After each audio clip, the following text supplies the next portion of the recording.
welcome to Sarina Mann for this week's episode of Brand New Business. Now, Sarina Mann has started her own business and she's going to tell us all about it. It's public speaking business, and I met Sarina, a few years ago now, and just really absolutely watched you grow and grow as a person. I can't wait to speak to you. But Sarina, introduce yourself to the listeners. Thank you so much, Judy, and thanks for inviting me on your show. So I'm Sarina, I'm the creator of Breakthrough Public Speaking, and essentially I help business owners speak with confidence, clarity, and impact on video, whether it's for a video or for maybe an online course or for a webinar. So it's really to virtual audiences. This is my main area. When did you start your business, Breakthrough? It's a pretty new business, and you've watched me along the journey, haven't you, Trudy? Which has been amazing. And I started really in 2020, April 2020, which was actually just posting a few things on LinkedIn and creating some designs. In fact, yes, it was absolutely. And it takes a long time, and I think often people get frustrated in the early days because they think, why don't I have clarity about my business or what I want to do? And for me, it was an ever evolving process. And because you learn so much along the way, you also meet people, you get ideas. And when you start something, then you get inspiration to start something else. And then you find clarity. So I think for me, it took a little while just to find out what exactly I wanted to do in the area of presentation skills. I always knew I wanted to do something in the area of public speaking, presentation skills. That was my passion. But I had to give myself time to focus, to gain clarity as to which audience I wanted to serve and what I wanted to do. And that took a bit of time. So it's been a gradual build-up of the business. I did your branding course because that's one of the things I had to get sorted out as well. Okay, so I need to create a brand, find out what that means. And what I've learned on your course is that, of course, it's not just about a logo. It was about so much more. So it was about colors and your personality and all these things. So, and that takes time too, because you need to find out, well, what aspects of my personality do I want to share with the world? What do I want to bring into the business? And this is not something that happens overnight. It's a gradual process and an evolution, really. And that's what I found it when I started my business. So really, it's been a couple of years that I've been running it, and it was a gradual process because I wanted to give it time and thought to develop. And now I do have much more clarity, and I'm very focused on a particular type of presentation skills. That's interesting because when we first met, this was lots of years ago, 5 or 6 years ago potentially, but this was at Toastmasters. Yeah. And so one of the things you just said was, I always wanted to do public speaking.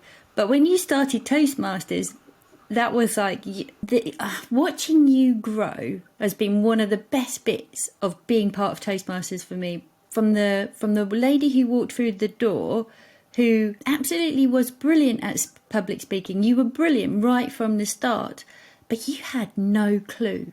You had no idea how good you were. And watching you kind of blossom and bloom and unfurl during your Toastmaster journey was amazing. It was insane. Like, tell us about this. Thank you so much. But you're right, because it was Toastmasters that I had that idea to become a presentation coach. And that's what I mean when I said I always wanted to do presentation and public speaking skills. That was only once I'd found myself as a speaker. Before joining Toastmasters, I had no idea I could even speak. Right. I hadn't explored that before. And so it opened up a completely new avenue in my life.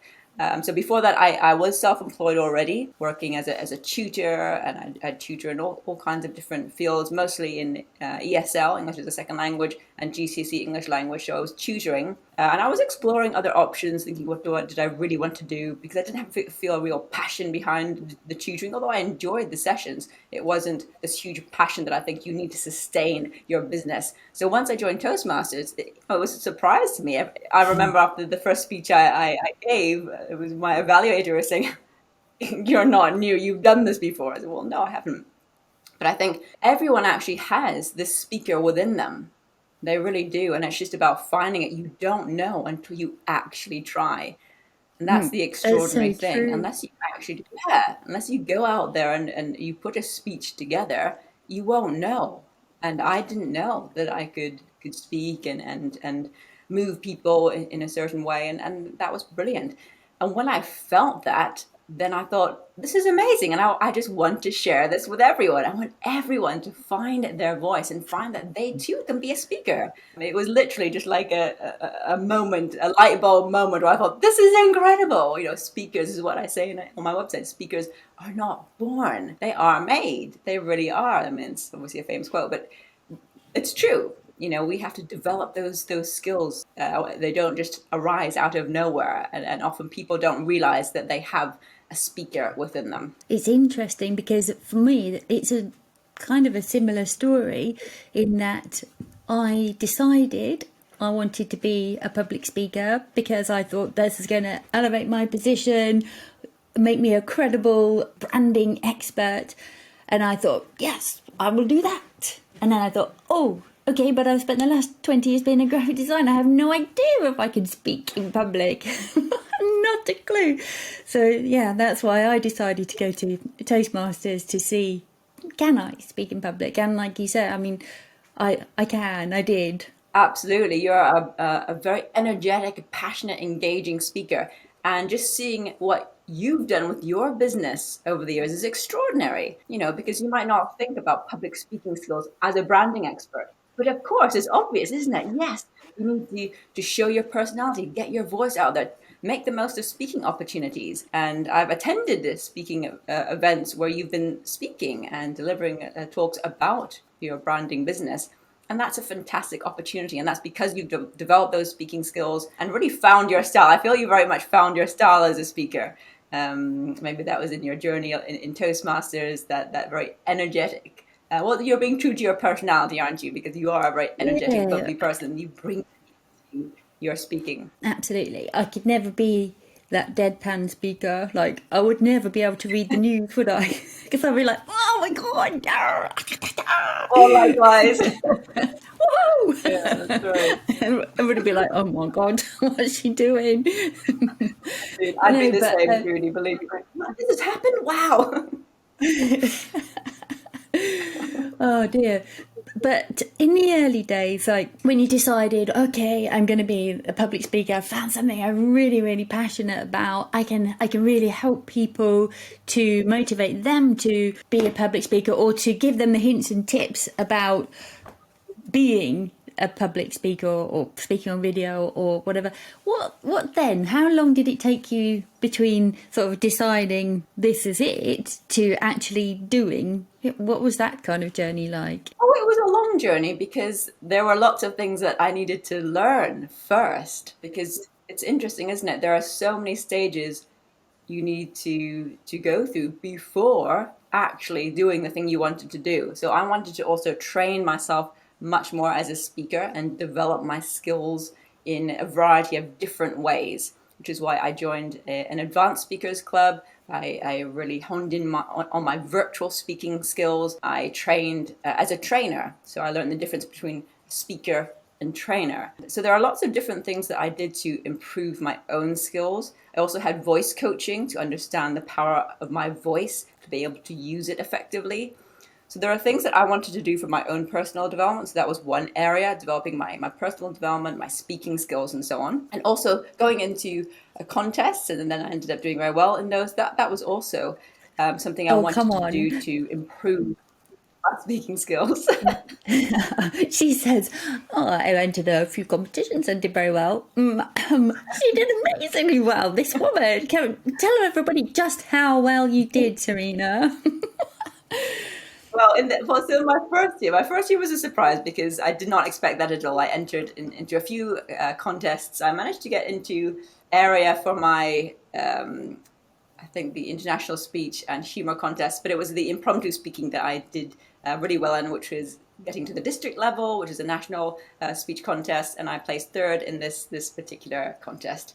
And impromptu speaking, so that was amazing. And it also highlighted to me the importance of impromptu speaking in any area of speaking, because if anything, it's a great backup plan. If your presentation doesn't go to plan or something happens, you lose your slides, being a good impromptu speaker means, boom, you've got a speech ready to go and you can speak much more easily in any situation. So this was, again, it was great to develop those skills. So apart from developing speaking skills, it was always also learning about business. And this was a huge area, because just because you're good at a skill doesn't mean you have a clue about business, marketing, or accounts. So I think that's what sometimes people can really forget about, or they're not aware about, that, starting your own business, actually there's lots to it.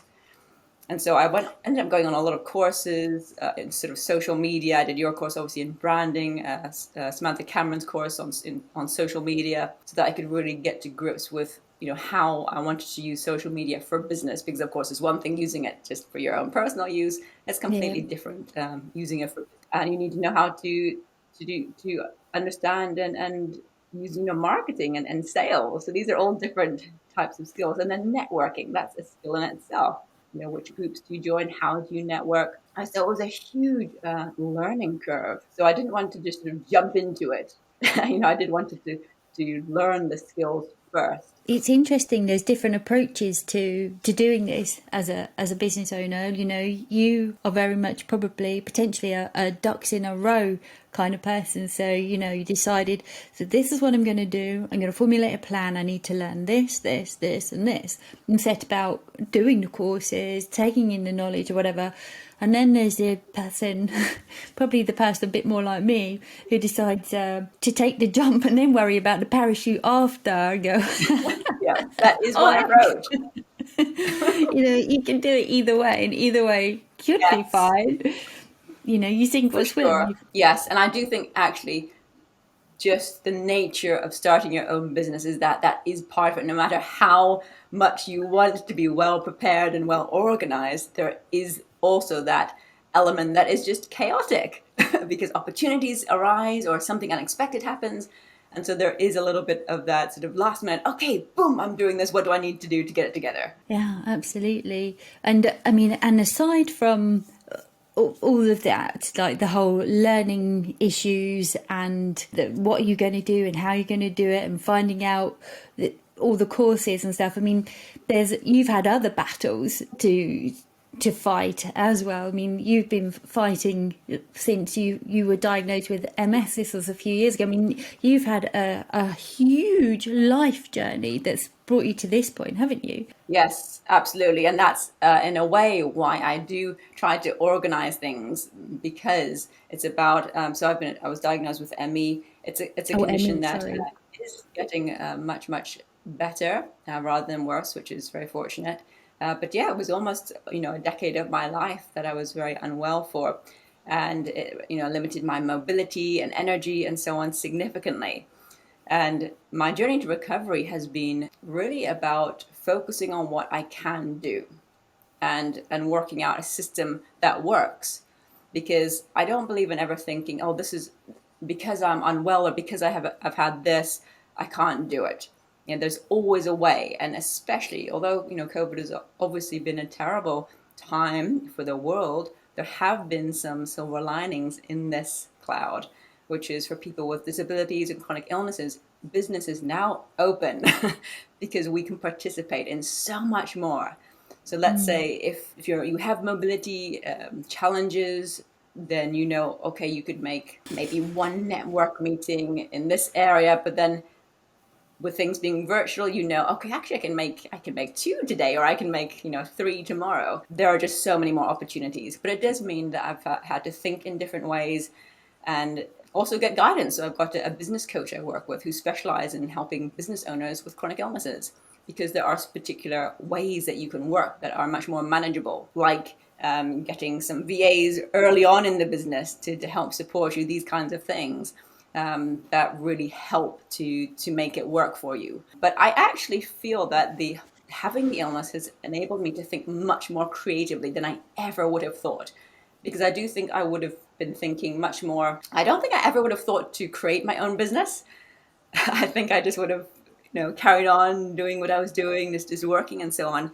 And I never would have thought about doing this, because it does also require a lot of confidence and creativity and stamina just to keep going even when things don't seem like they're going that well. So there are so many different challenges that you can have. But I think that the illness taught me to think more creatively. And one of the things that I used to say a lot to myself, and that which helped me to really get through those difficult times, was to focus on what I can do exclusively and not what I can't. Because there were times when, especially when I was, mostly bedbound for almost a couple of years, there were just so many things that I couldn't do. And this can be totally overwhelming. That's a very extreme example, but we can apply this to anything in our life.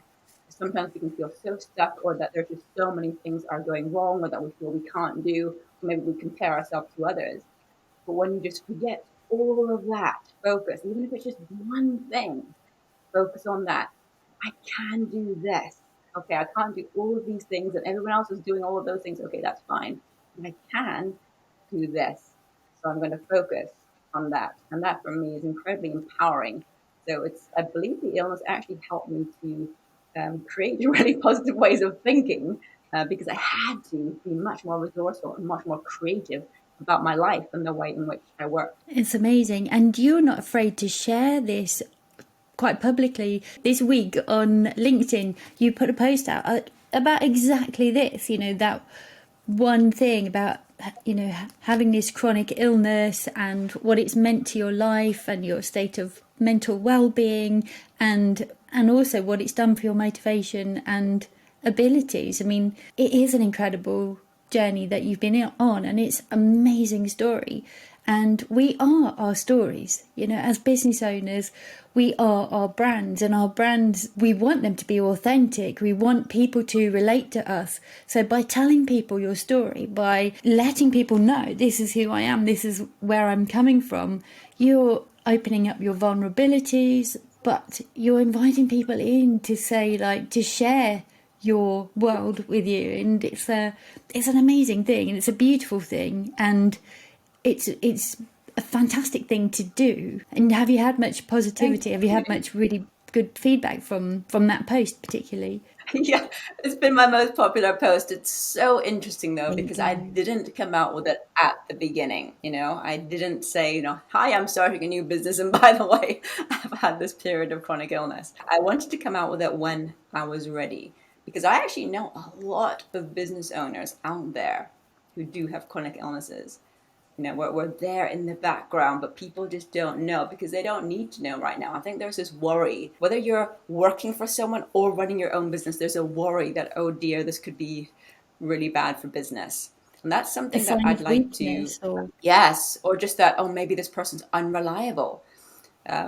Or maybe, I don't know, maybe this is, maybe a sign of just being unreliable or something. We all have our different ideas about what that could mean. Or we just don't want to share weakness. And I think what I've discovered is that my own experience is that this is totally the opposite of a sign of weakness. To get through that and then to start up my own business and so on, that's not about weakness or being unreliable. Those words are not in that scenario, because it takes so much more to run a business when you've had this experience and so on, and when you're managing something like this. So I feel that it shows resilience, and I'd like to share that with others, because I think it's helpful for people who do have certain things that they're working with and managing, like an illness or a disability, to know that that's okay. If they don't have to share if they don't want to, but if they did want to, then that's okay, and that this can be used in a very positive way, and also just to connect with others who are in the same situation, because I have a network of people, for instance, that I know, and they're really, really helpful. Often, what's incredible is that that a lot of the people that I know, they have their illness or disabilities are much more significant than mine, but I can see them doing amazing things with their business, and that's so inspiring.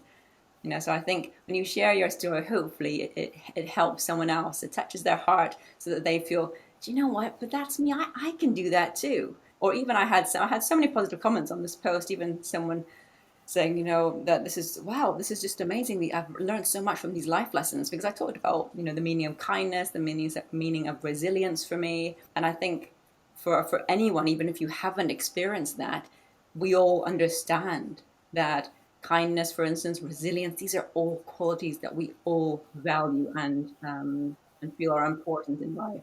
Absolutely. Well, when I look at you, I see nothing but an inspirational person. You know, you're always so much the shining light of positivity and inspiration, and you just give and give and give. That you're born to serve. That's kind of who you are. That's what you do. Always with a smile, always with a kind heart.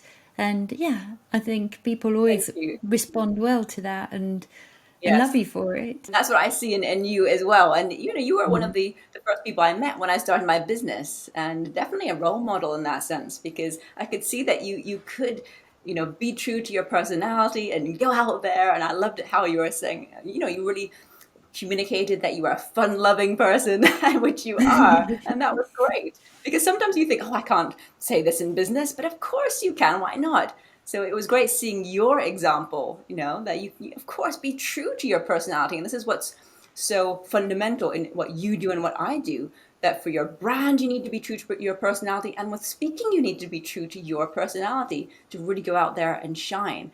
And whatever that is, for us, we might feel we like to give, and we're very energetic and bubbly, and for others it's different, but it's just being true to your personality, and the relevant people will connect to you as a result of that, which I think is such an important quality to remember. Just be true to who you are. There's no right or wrong. It's just everyone is different, everyone's diverse. That's wonderful. Absolutely, and this is something I encourage people to do a lot, to be them, not to be the person that they think their clients want them to be. There's obviously the two sides of the coin. So, you are you and your personality and your values, and you always have to think about the people who you want to appeal to. So, what do they want to see in you? But if you have to be somebody else to attract the people you think you want, then that's completely out of alignment, and it's just not going to work in the long term. So be you, be powerful, It's so be true. Yeah, it's a great beautiful. point. I think there's also a lot of confusion about what it means, to be you, because it can feel like, because you're right, that you do have to be a certain person in business, but it's about finding out, what's truest to your personality and the person you need to be for your business. And Yeah. then that's fine. That is your authenticity, because of course you are different people in different contexts. When you're hanging out in your pajamas with your family or you're giving a presentation, of course you're different people, but it's always just authenticity for me is about just keeping true to your personality in the context that you're working within. That's really good advice, definitely. And so, in terms of where you are in your journey now, so you're only a couple of years in. I thought it was further along than that, to be honest. I suppose because I've known you for quite a bit longer than that. But any regrets? Gosh, no regrets as such. I think even if you make mistakes, you learn from them, and I think that's all part of the journey. That is how you evolve, and I think every business owner needs to allow for mistakes, embrace them. Even one of the things that happened with me, for instance, at the very start of my business, I decided my target audience would be people who were very anxious speakers, because I'd had some experience with anxiety growing up, and I thought, I really understand this mind. I'm going to absolutely be there for those who are really fearful of public speaking. And my website was all designed in this way. My videos were all catered for people who were really anxious speakers. But the people who actually approached me and who became my clients were not anxious. They were confident speakers already, who just wanted to be even better and even more confident. And this happened repeatedly, that then the next client came along and I'm a confident speaker. Then the next client, I'm a confident coder. Okay, this is really interesting. And I ended up changing. Okay, so of course I love and embrace all those who want to come to me who have anxiety, but at the same time it wasn't happening very much. And a few people who did feel anxious, actually I feel that anxiety was hijacking them in that moment. Maybe needed a bit more time to work on the anxiety first. So what I did is I just decided to cater for established business owners who want to speak with confidence on camera. So if most of my clients are people who are confident already, or just feel, I don't believe there's just anyone who's just completely confident. That just for me that doesn't really happen. But there are levels, aren't there? overall you're a confident person. And so overall, I get people who feel mostly confident about speaking in front of others, but they just want to, up their game when it comes to videos, and not comfortable on camera to do the videos, or for virtual presentations, because it's a very different skill. And so then I learned from that. So if you don't have this growth mindset, if you have a fixed mindset, you could think, oh no, this just didn't work. The business didn't work. But no, it's about seeing, okay, well, I'm going to change then, and the business will evolve. And maybe at some point, I'll go back to the original idea. Who knows? But that's okay. You just go out and serve and see what happens and learn from everything that arises within the business. Yeah, so I don't really have any regrets, I don't think, or things that I know that I didn't do or whatever, or changes that happened, I feel are just opportunities to learn. I think it's really interesting that when people start out in business, they often have this kind of confusion over what it is that they do or that they can do, because I come across so many people who say, okay, well, I can do this and this, and I've got this qualification and this experience, and I could help these people and those people and the other people. And actually, it takes a bit of time to be in business to really find out what people are going to look to you for, what people are going to ask of you, and also what you enjoy the most. I'm 100% convinced about the attraction, the magnetism of being in alignment with yourself and being true to yourself. But not everybody starts out knowing absolutely what it is that they want to do, even let alone what they can do, but what they want to do. And sometimes it is very much a voyage of discovery, a period of learning and finding out and working out what it is. Yes, and you must see that a lot in people's branding journeys when they're starting something up, and I love that. It is a journey, and things are always changing, and that's okay. Because also it's interesting the types of people who just approach and you think, oh, that's so interesting. I hadn't thought of that. Recently I had a charity asked if I could go and deliver training to their fundraising teams. And I thought, well, of course I can do that, but I didn't specifically go out and say this is what I do. And then you broaden those skills, but you learn so much, I think, from working with clients. Always, that's what I've found. In fact, one of the things I wanted to do, and I still want to do it, is make online courses for people. And this with my 7-week video course, for instance, how to speak with confidence on camera course. I thought, why don't I just record this and sell it as an online course and so on. And it was actually my business coach that said, don't do that. I would advise you to work with clients first. And I'm so pleased that I did, because absolutely, it would have been a completely different course. You need to work with people, and you learn so much. And of course, you evolve your business, you get feedback, and that enriches the course for others in the future and to make it even better for them. So I think it's just about, embracing that journey, that evolution of your business. If anybody wanted to take your course, how could they find out more about that? Sure, they can find me on LinkedIn, and they can also go to my website, which is breakthroughpublicspeaking.com. And all the information is there, and I've got a contact form, so they can just contact me that way and find out more. But all the course details certainly are on there. My signature framework, the modules, and so on, are all there on the website. And you have your own podcast too, don't you? I do, yes. I do have my own podcast. In fact, you were my last person that I interviewed, which was fantastic. No, put you off in your branding. So yes, I love to interview people about all kinds of aspects of public speaking. It's not only about, for business, this is a big part of it, but it goes deeper, because at the end of the day, behind every business, there is a person, a human being. This is really what's important. So in the podcast, it's looking at deeper issues, and I've interviewed people who have had some incredible challenges, like Mark and Jules Kennedy, who talk about an unbelievable, life-changing illness, actually, that they both had. Well, Mark had an accident, and Jules had cancer and so on, and they talk about this and how they got through it and still maintain their business as motivational speakers.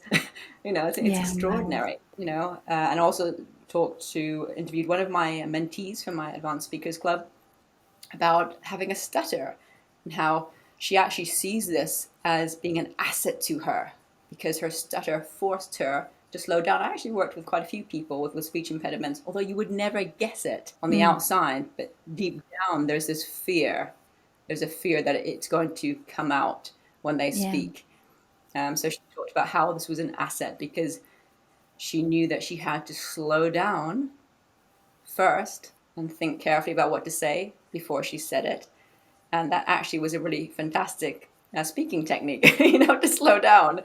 So she talks about how it was an asset and so on. A range of different interviews. But it's something that I'd love to share more so that people can not feel alone in their journey as a speaker and see how they can overcome any personal challenges they've had, whether it's to do with the fear of public speaking or some kind of life event, and also how important it is in your business and your branding and so on, and in every aspect of your business to gain visibility and actually be seen and be heard by your audience. Absolutely. I think that it is essential for your brand, if not for anything else. For your brand needs you to be seen, to be visible, to be heard. So completely recommend a bit of public speaking, and 100% recommend Sarina with her breakthrough public speaking courses and coaching and training and everything that you do